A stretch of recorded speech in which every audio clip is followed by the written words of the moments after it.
In our ongoing series on how the East Coast is adapting to climate change, we traveled this past week to the National Aquarium in Baltimore. This institution is facing multiple climate change-related challenges, both outside and inside the building.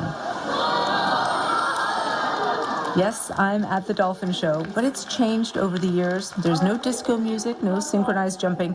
It's mostly educational now. Dolphins need to be physically fit just like us. How do we accomplish that goal? Exercise. Then Dr. Lee Clayton introduces me to the Atlantic bottlenose pod. Jade is the mom of Foster, who's one of our males. And then Chesapeake in Spirit and Maya. She's the head of animal care and welfare at the aquarium. And she says they've decided to relocate the pod to give them a better life outside in their native habitat.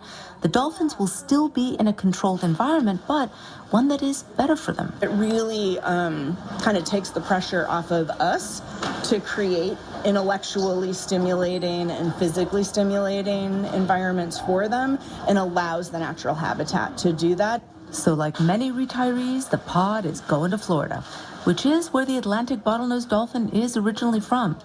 At least that's the plan. But the aquarium has hit some snags. One of the issues is climate change. It's creating bigger, more powerful storms. So they've been doing some modeling to see where the safest place for the new enclosure will be. How often do areas get hit by hurricanes? Where do the hurricanes tend to go to land? What has historical damage been?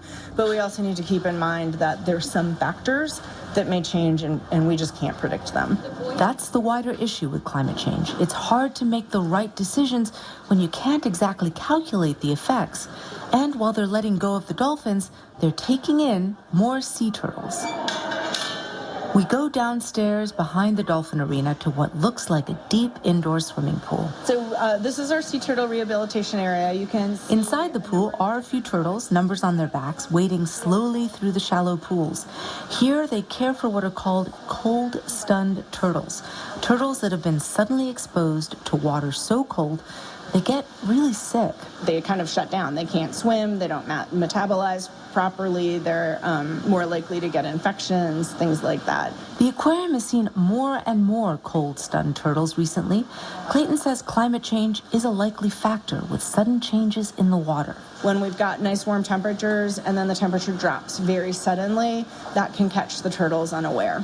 It's another way in which the aquarium and its resources are having to adapt to climate change. Outside, another experiment in mitigation is underway.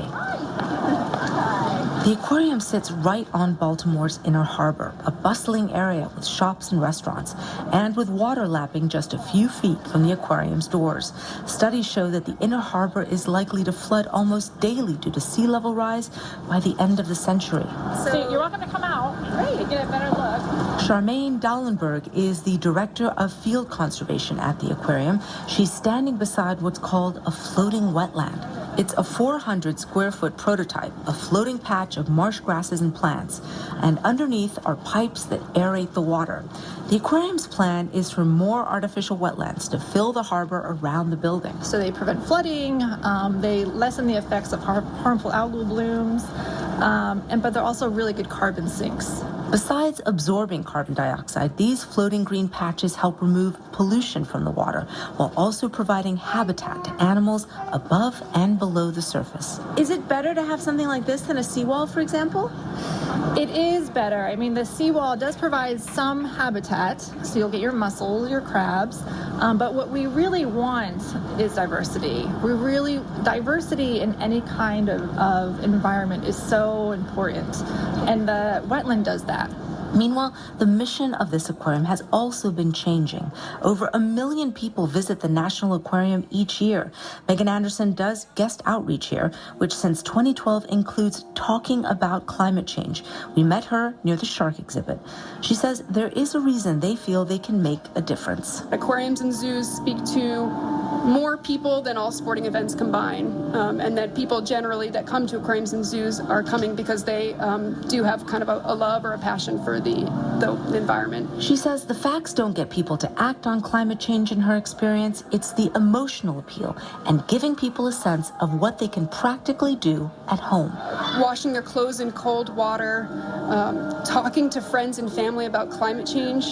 It's a message that resonates with Sadie Fernandez, who is at the aquarium with her 2-year-old, Josie. What do you know about climate change? And are you interested in learning about it when you're here? Absolutely. Yeah? I know climate change is real. I know we do need to do better in the environment to make sure everything is sustainable for the next generation. And Megan Anderson says she's seeing more people like Sadie and Josie who are engaged in this issue.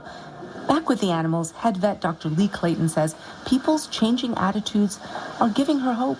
We as humans, our behavior changes will absolutely help and make a difference. And the dialogue can be very, very depressing.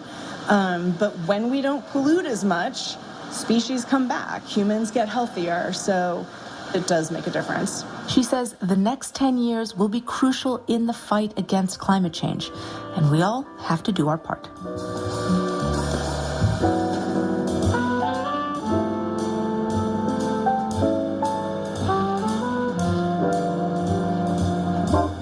Weekend Edition is a production of NPR News, which is solely responsible for its